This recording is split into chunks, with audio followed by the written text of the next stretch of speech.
ahead, Mohammed. So, hi everybody. I would like to welcome you to our club, Saudi Club. Our first workshop is public speaking with Dr. Abdelwahab. We will send an email when certificate ready to pick up. So, give us some times, maybe like a day or less than a day. You can start, Dr. Abdelwahab. Thank you so much.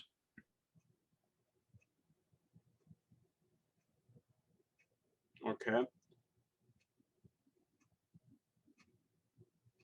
Do you want me to start right now, Mohammed? Yes, you can start right now. All right. Thank you, Mohammed. Thank you very much for inviting me. This is not my first time to work with the Saudi Club. As a matter of fact, I served as advisor to Saudi Club for 2 years, 2017 through 2019. And I would like to commend Saudi Club for their involvement and engagement and offering a lot of good things, not only to the Saudi students, but to all Robert Morris University community. And this is something that to be commended for. And again, thank you for sponsoring this workshop about public speaking skills. I think public speaking skills is one of the skills that very important to have, not for one measure, for all measures. Some people think if you are measuring in communication, you have to master that skill. That is not right. All measures should be able to master that important skill. The other day, I was telling my students in Robert Morris, in the microeconomics class, how important that is. And I'm not gonna waste a lot of time in the introduction. I would like to get right ahead with the materials here.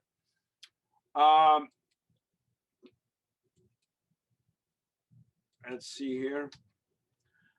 This is just facts and figures about public speaking. As you can see here, the fear of public speaking cuts wages by 10%. So imagine, folks, that's a big loss. Fear of public speaking inhibits promotion to management by 15%. Now, this pie presentation, statistical presentation, I will discuss in one of the slides in the presentation. But for now, it shows you how important the delivery of the message, because the delivery of the message, as a matter of fact, carry more than what the message itself. In other words, the message itself, which is the verbal, the content of the message is the verbal component of the message. Whereas the delivery of the message contain 93% of what you want to say. We are going to discuss that in one of the slides that will come. These are the content of my presentation today. Why is mastering public speaking an important skill? Fear of public speaking, target your message, elements of presentation, the don'ts and do's, the body language. Now,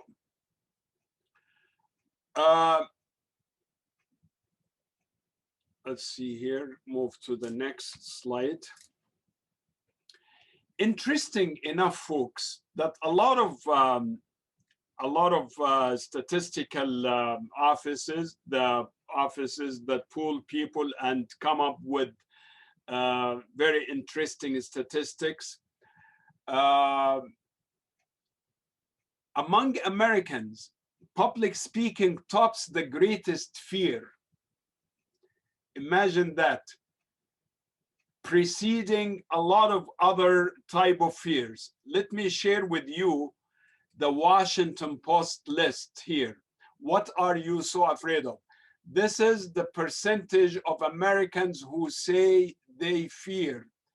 The public speaking comes at the top of the list before heights, bugs, snakes, other animals, drowning, blood needles, claustrophobia, flying, strangers, zombies, darkness, clowns, and ghosts.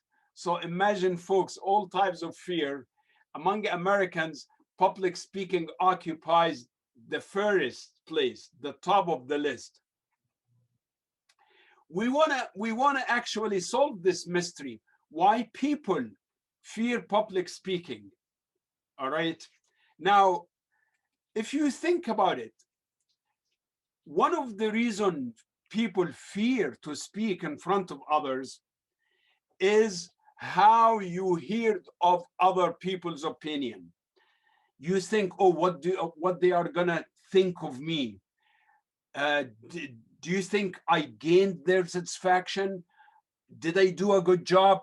All these questions come to the mind of the presenter, and they cause that an anxiety. But let me tell you something, folks. First of all, your audience like you to succeed. Second, people have other occupations. So when you present something to them, that's not the end of the world. They have their own stuff. So don't think they are just concentrating on you to the extent like that is the only thing that they are viewing. So you have to think that it's not that. So you don't have to give it more weight than what it actually has. And of course, you are fearing their opinion. All right. And if you did a good job, as we will see how to prepare for the presentation and speak with confidence, then of course they will have a very good opinion about you. This is one thing. Now, the good news again, that don't think of yourself alone with fearing to speak in front of others, because you share that with 94% of the people. 94% of the people get anxious.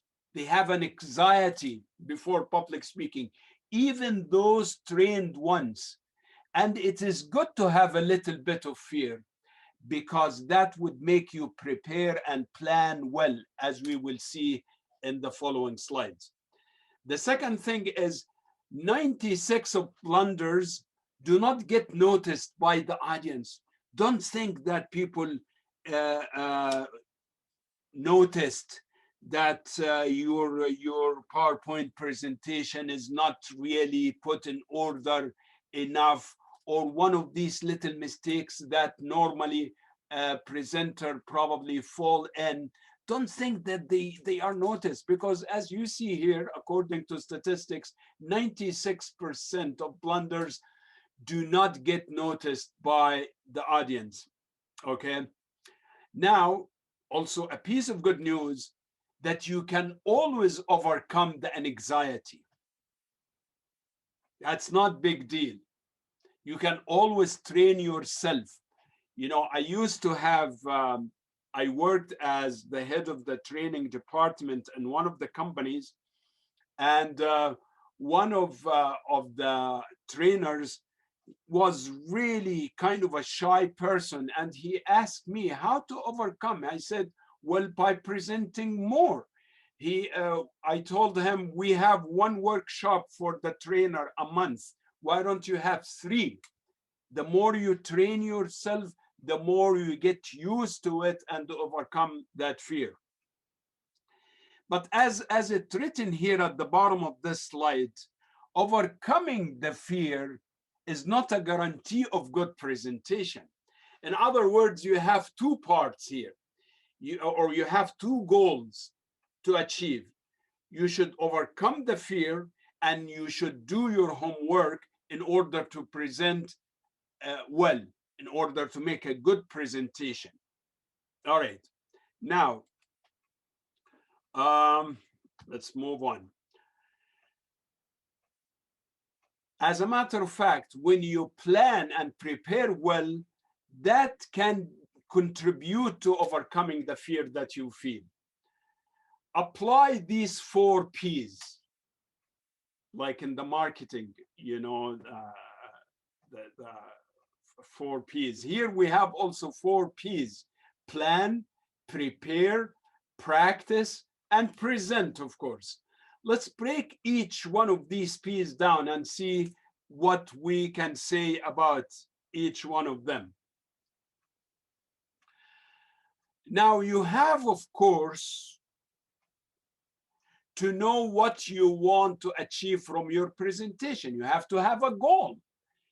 For example, my goal of this presentation, I want people to know that in order to make a good presentation, you have to overcome the fear, and you have to be able to know the components of the presentation and prepare and plan for it. That's the goal of this presentation. All right. If you don't know your goals, then your audience wouldn't either. As this gentleman said, Harvey Diamond, he said, because your audience will never know what the goal of your presentation if you yourself don't know. Now, 90% of how well the talk will go is already determined before the presentation. That's to say, the planning and preparation part of your presentation.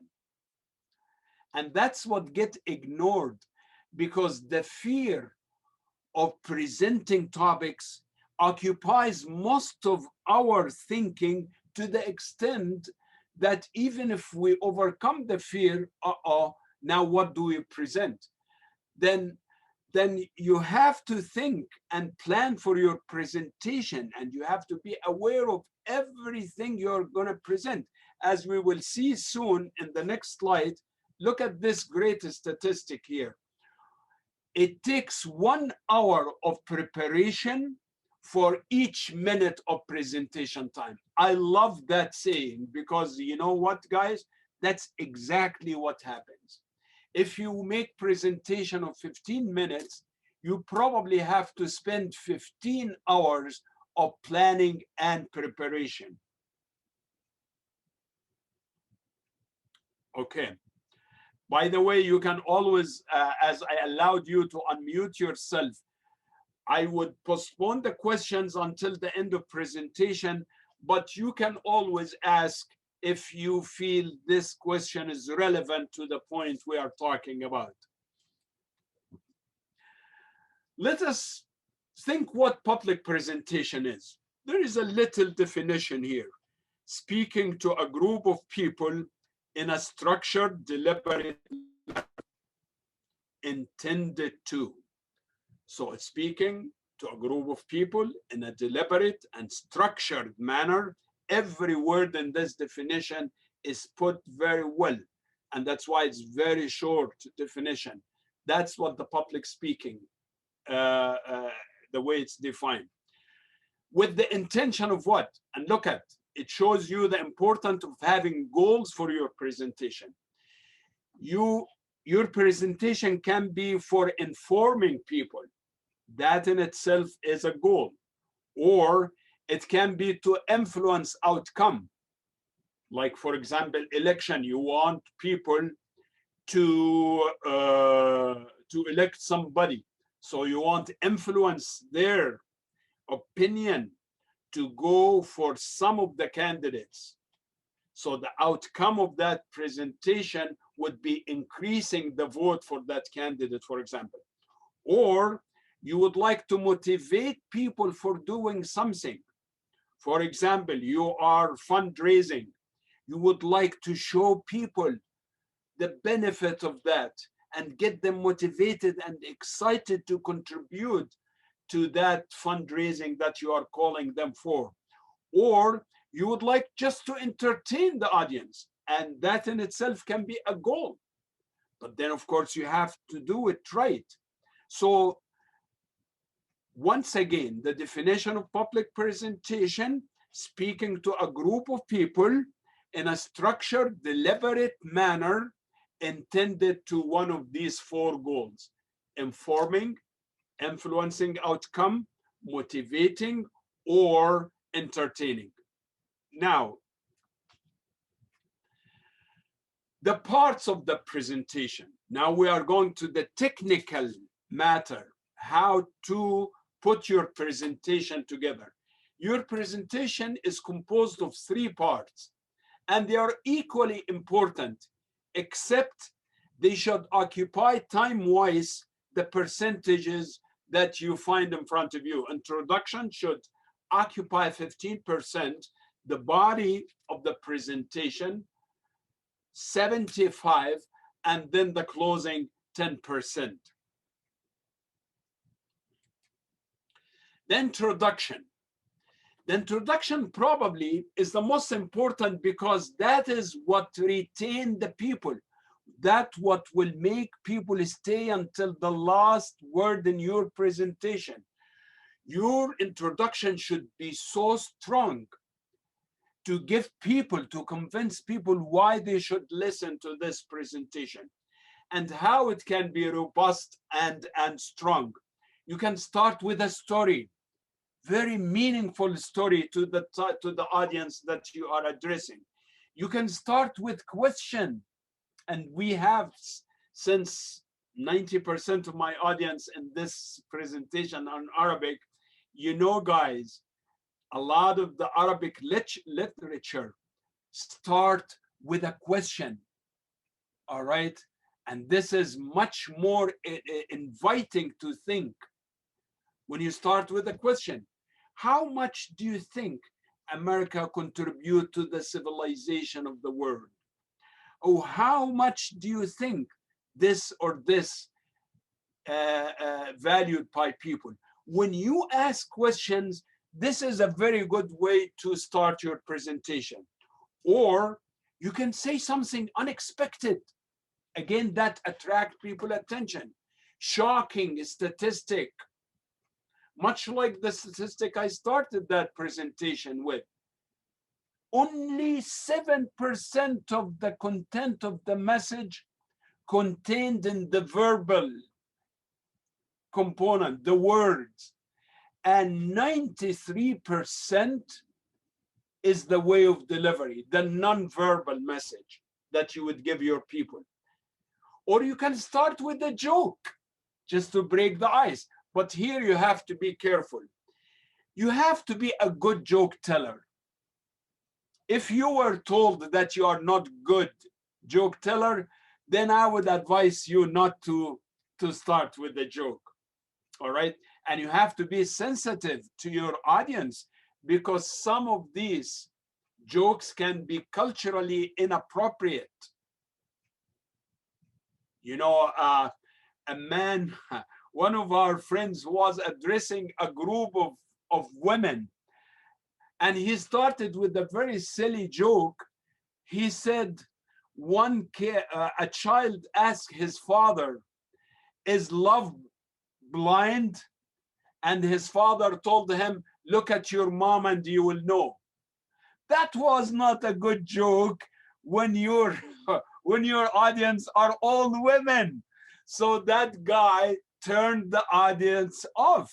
So you have to be careful. So all these are good way to start your presentation. You can say a story. You can start with question. أتدرون من هو المفلس in the Arabic literature, for example. Look at the question, and people then answer. Do you know who is the bankrupt? Some people would say the bankrupt who doesn't have a penny. But then the answer comes, no. The real bankrupt is the one without values and principles, who would backbite this, who would say bad things about this, and who do this and who does that. In other words, questions are great way to start your presentation, or statistics, and again, or jokes, as long as the joke is culturally appropriate, and you are a good joke teller. And I'm sure you heard it from people, especially if you have sincere friends and they tell you exactly, they give you good feedback. If somebody said, you know what, yeah, I would rather not start with a joke because sometimes, you know, it really, it doesn't come across the way you want it to be. So we have to be careful. Okay, now the body of the presentation. That is where your goal of the presentation that you need to achieve. You don't want to crowd your presentation with too many slides that you get your audience lost. You want a concise, precise, and concise your presentation, limited to few slides. You don't want to display everything. You get your audience completely lost. You can always map the sequence of points. And this, I do that all the time. I put a flow chart in my presentation so that my audience see the bigger picture. This is the main topic. It branches out to these subtopics and more subtopics. And this is the conclusion, for example. When you map up, yes. I'm sorry to interrupt. Like there are a few students like in waiting room. Can you Oh, give I'm sorry. I'm sorry. I invited everybody. There are a few like has problem with the like the internet, and they leave and they come back again right now. The waiting room says one, but then it doesn't say admit. It says message only, because I already admitted all people. Let me double check with it. Thank you. Okay. No, once I get the message, I admit the people right away. Okay, so the body of the presentation, as I said, it is where you achieve your goal of presentation. We agreed that the presentation is an elaborate, structured talk to a group of people with intended to either inform, entertain, or convince, or motivate. So these goals have to be in your mind when you make your presentation, when the body of your presentation. You don't want to get people lost in too many details. That might get your message wasted. You have to focus your presentation. And one way of doing that, limit the points to convey. Another way to do that is to map the sequence of points. And the importance of this, it provides you with thinking about how to make the transition from one point to another, which is very important, to pave the way and the sequence of of the points of your topic. Anchor your points. What does that mean? It means make them go around certain stories, certain analogy, certain activity, certain question. So if you want people to remember something, you probably mention a story that remind them with that thing. You want to talk about how people should be compassionate. You tell them a story where compassion was an element. You want to use analogy that's applicable to the point you want to get across. In other words, when you anchor your points around one of these four stories, analogies, activities, or questions, it makes it easier for the audience to remember them. Remember, the attention span of the people is very short, and you want to retain as much as you can of your presentation to the people. Okay, now let's move on, because the closing, because we have a lot of the do's and don'ts towards the end. The closing, which when you summarize your presentation, What do you want to stay in the minds of your audience? What are the main points that you like to be retained by your audience? That should be highlighted in your closing. Confirm your message was received. Try to ask the audience question. If they get what you wanted to tell them, you have to confirm that your message was received. Remember, presentation is a type of communication. And communication, the good communication, you have to get feedback. All right. And that feedback is a confirmation of that the message was delivered. Of course, the feedback from your audience by seeing agreement of what you see, there are signs that tells you that your message have been received. All right. Confirm that your message has been received. Be creative in creating compelling closing. You want to, much like the introduction, that you wanted to start with the very strong introduction, you also like to end with very compelling closing, something that again help your audience remember that presentation.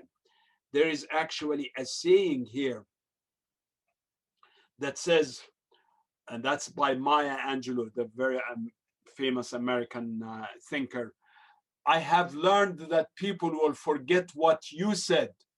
People will forget what you did, but people will never forget what you made them feel. Isn't that something? You know, this can be one of the ending, and this can be, you can actually practice this. You should make people feel good about themselves. Now, you probably have been watching in the TV that the prosecution team, Mr. Raskin, they are making beautiful presentation, regardless which side you guys are taking. That's beside the point. I would like you to learn from this presentation. They get emotional, fine. You can't hide, as I will tell you later. You can't hide your emotion. It's okay, we're a human being. But the presentations that were made yesterday and today were very impressive. I'm almost glued to the TV. I'm learning from this presentation how you can make really strong presentation. Now we get to the very exciting part of the presentation, which is the do's and the don'ts. Let's start with the don'ts, which is very probably to me more important than the do's, because a lot of people fall in these mistakes very easy if they do not make the point to avoid them. Don't apologize. You probably didn't have time to prepare. You didn't have time to plan. You didn't have time to do a lot of things. But that doesn't give you reason to apologize. When you start your presentation by saying, I'm sorry, guys, I really didn't have the time to prepare for that presentation, so I'm very sorry. Do you know what's the message that you are sending your audience? Well, I have nothing to tell you guys. So the audience would say, we might as well leave. So apology is very bad. If you want to apologize, then apologize for not giving the presentation. But once you are in front of the audience, you cannot apologize for having a lousy presentation. You just do what you can do. You probably can at the end say, there are a lot of points that need to be covered, and probably that requires more presentation on this topic. Something that gives the audience the assurance that probably there is more to the story to be known. But to start with your apology, that is a taboo. You cannot do that. Do not read. And unfortunately, I find even university professors, colleagues, they start their presentation by reading. Well, if you won't read, you know that your audience can read. Just give them memos, give them the text written, and that's it. Presentation is not reading. Presentation means that you are present, all right? You have to present, not to talk. You have to have eye contact. You have to see the reflection of what you're saying on the people's faces. You have to take care of all this. If you read, you are basically depriving yourself from connecting with your audience. Don't fidget. Don't look like you are confused and make people actually feel. It's very contagious when you're anxious. You're trying to do things and try to fix your tie or your. It's just fidgeting is not recommended. Just be calm, and it's very distracting too. Don't wing it. This is probably the most important. Don't leave things to the spur of the moment. Say, oh, I know that. I know how I can talk about that. Because that overconfidence make you not prepare and not plan. And this is a huge mistake, because you find once you are standing in front of the audience that you didn't prepare yourself. You didn't plan for your presentation. Just because you thought you are good in it is not a good reason not to prepare. You know, the most famous music composer in Egypt is very famous, Ahmed Abdelwahab, who died now. If you see him, the amount of hours, just like an amateur, just like a beginner, you wouldn't think that this guy has over 50 years of professional experience in his field. But if you see him before any new piece that he would like to present to the people, how much preparation and how much work he puts towards that, you wouldn't believe that that's the same guy. It is always important, and that's why we say a little bit of fear is fine, not 90%, but a little bit of fear makes you prepare and plan well. Don't use jargon. And I wonder, one of these slides I like to go back to in the preparation and planning, because a part of planning and preparation that you know your audience. If your audience are from the academia and they know the jargon means the language and the major that you are talking about. For example, if I want to talk about biology and I use a lot of terminology, I have to know who is my audience. Am I talking to public, to the general public, or a group of physicians?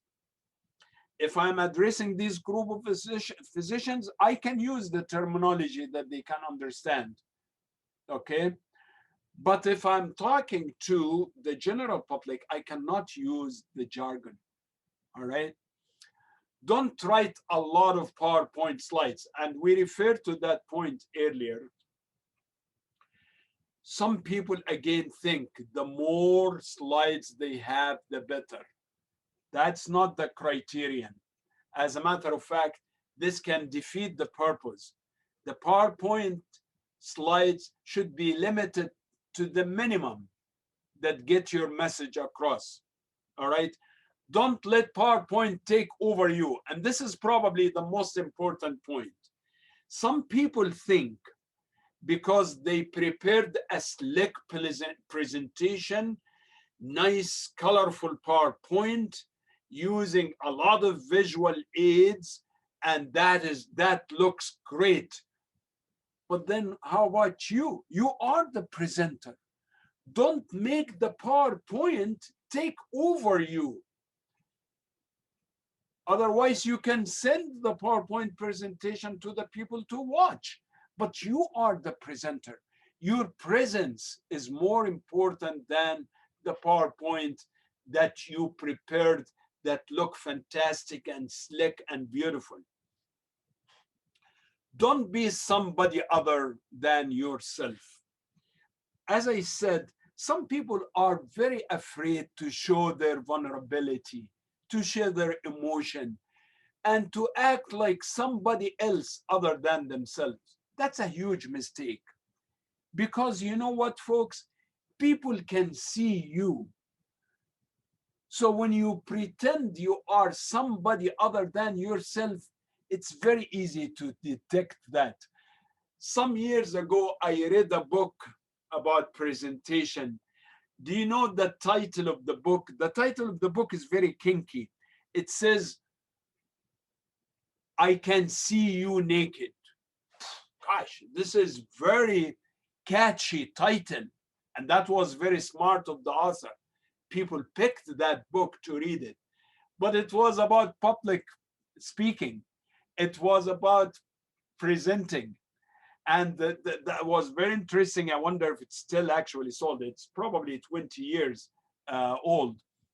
But the bottom line is to make you be yourself. Because if you pretend to be somebody else, the audience will find out just like that. So you might as well be yourself. I can talk about every point of these for an hour, but for the sake of the time here, we are just touching on the surface. Let's go to the do. We did the don'ts. Let's go to the do. Practice, practice, practice. And as we said earlier, let's admit those people too. Sorry. For every minute of presentation, I'm repeating that piece of statistics because it proved true all the time. That statistic proved true, and ask all the old presenters. They would tell you you probably need even more. For every minute of presentation, you need an hour of preparation. And presentation, gather a group of your friends whom you trust, whom you think they are going to give you sincere feedback, and present the topic in front of them and listen to their feedback. Some people might tell you, you know what, we found that point was really ambiguous. It was not clear. You probably should cut that off because it doesn't add to the understanding. You know, some people have good feedback that you can benefit from, all right? Familiarize yourself with the location and the equipment. Now we are teaching virtual rotation, as my students, if they are in the audience, would know that. And we were new to all these equipments. I went twice to the classroom and I familiarized myself where the camera is, where are there is a little, it's iPad, the touch screen, and there is a little screen also that you touch. There are a lot of steps to take care of. Imagine if I went to the class without rehearsing how to deal with this equipment, I would have at least wasted 15 minutes of the audience time. So you have to go familiarize yourself with the location, with the equipment, feel comfortable, rehearse that, work on them once and twice until you are all confident about what you're doing. Be aware of the time limit. early on in my life when I made a presentation and I was not aware of the time limit, I found myself didn't even deliver 20% of the points I wanted to deliver to the people. All right. So you have to time yourself. And that's why it's very important to put certain limit for each part of your presentation so that you don't lose track of time. Be conversational and relaxed. And this is, again, you remember when I said the audience can see you. So you have to relax. If it takes you probably to pause, and some people get afraid from pausing in the presentation, and I don't know why. Pausing give you some time to think and probably to relax. If you feel you like to pause and you don't have to fill every fraction of second of your presentation with talking, you can pause. If that helps you to pick up your breath, to give the audience some space to think and to converse with you, invite them to converse with you. Make your presentation more engaging, all right? And instead of taking over the whole thing. I have a question in the chat room here. I think I admitted everybody according to my screen. Every time it shows admit, I admit. So if that answers your question. So be aware of the time limit, be conversational and relaxed. Be aware of the body language. I wonder if we have, oh, okay. In the next screen, I will elaborate more. What's the body language, folks? It's your facial expression. It's your tone of the voice. It's your eye contact. It's your posture, the way you stand and the way you move around. All these, think of them as part of your presentation because they are. And some people ignore that fact. And as a result, guess what? People believe in their body language more than the content of their message. Let me jump and come back to this slide, because look at here, which I displayed at the beginning of my presentation, and I promise to come back to it because it's very important. You are delivering a message to your audience. The message has word, text, content. That content of the message occupies only 7% of what gets across to the people. Then what gets across to the people? Your body language. Your 55%, the way you look and the way you have your facial expression and eye contact, and the vocality, your sound. Let me give you a story. I used to have a very authoritarian boss at work. This guy would tell us, my office is always open to you guys. You can come anytime. What's the verbal message? The verbal message, come and visit me, I welcome you. But every facial expression and the tone of the voice was opposite of that message. He was frowning, he was shouting, his facial expressions were not inviting at all. And guess what? His subordinate, his staff, believed the non-verbal message, the body language, which was not inviting. Nobody would go to this guy's office because his message was not inviting, even though the content, the verbal content of the message was, come and see me, my door is open. To that extent, this statistic is very true. And try it in your workplace or in general. What is body language? Because some people say, what's body language anyway? It's the eye contact. You should look in the eye of the person whom you're talking to. But if you are talking to a group of people, you have to distribute your eye contact. You don't concentrate on one person unless that one person is asking you a question. So the eye contact is very important.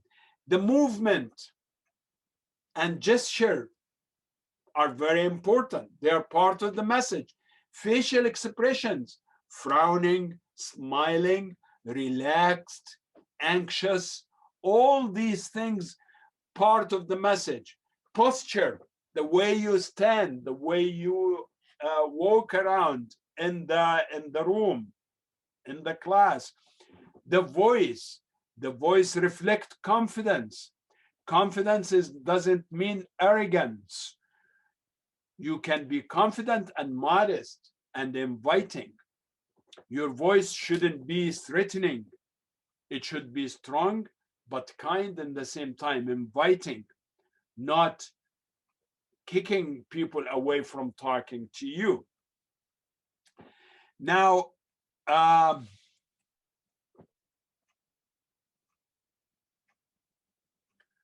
what to take away from this presentation, because I see the time.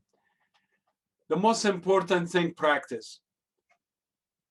And remember the statistic, 1 minute presentation requires hour preparation. Target your message. What is the goal? And remember, it's either to inform, either to influence the outcome, motivate, or entertain. So you have to have goal. You have to have target for your message. You have to know what you want your audience leaving that presentation with. Use anchors. What does that mean? Things that you build around. Build your presentation around a story or a certain analogy. All right? Or a story, an interesting story. You know, when I talk about, for example, consumer price index in economics, and I tell people that's how you can see the inflation effect. So how to anchor my story around a certain analogy that people remember. I tell the students how much you get in McDonald's now a week. Somebody said, I get $200. And I tell them, you know what, folks? Your brother who works 10 years ago, who was making $100 a week, but he was able to buy more things than what you can buy now with your $200. So purchasing power, real income, consumer price index, how to measure inflation. So when you anchor your presentation around a story or a certain analogy, it makes it easier for your audience to remember. Remember also what I want you to take away from this presentation. That presentation has 3 parts: introduction, body, and closing. And they are equally important, but they are not equally time-wise. Introduction has to be robust, strong, attractive to retain your audience. Your body, you have to limit your talk not too crowded with too many details, and you have to focus in the target in your body and anchor your presentation around either story, analogy, or a certain thing that the audience remember. Pay attention to the body language. One also things I want you to take away from this is the body language, which is ignored by a lot of people. A lot of people ignore that the way they look, the tone of their voice, their facial expression, their posture affect delivering the message that they are trying to deliver. And they lose achieving the goal because of the contradiction between their body language and what the content of their message. Now I wrote here others just for you. What did you take away, or what do you think you benefited from this presentation? I believe I'm gonna stop here for any question, but I hope Muhammad Al-Ataibi, the president of the Saudi Club, can give you a copy of my presentation. I'm gonna send it to him because I believe 1 hour is just touching on the surface of this important topic. And no matter how good you are, sometimes you can only scratch on the surface of a certain topic. But I hope at least I achieved some of the goals I wanted to achieve from this presentation. And I hope I got my message across to the best of my knowledge. And I promise to come back to this, the do's, 2 more minutes. Give me 2 more minutes. Be aware of the time limit. We talk about this. Move around. Don't just stagnate in one place. We talked about the body language, and that's the reason we jumped to the other slides.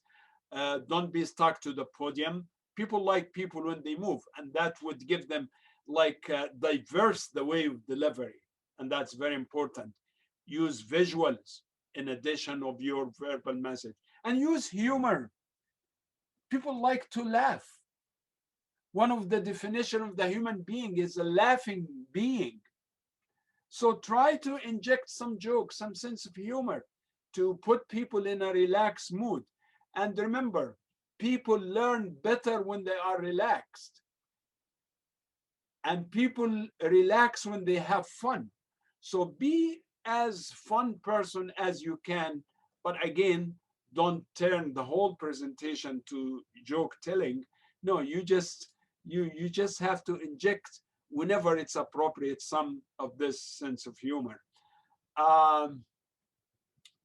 So these folks are the, in a nutshell, my presentation. And I hope it was not a complete waste of your time. And we have unfortunately, we have 5 more minutes. If you have questions, either on these slides, which I displayed in front of you, or any other question that you think I didn't address in this very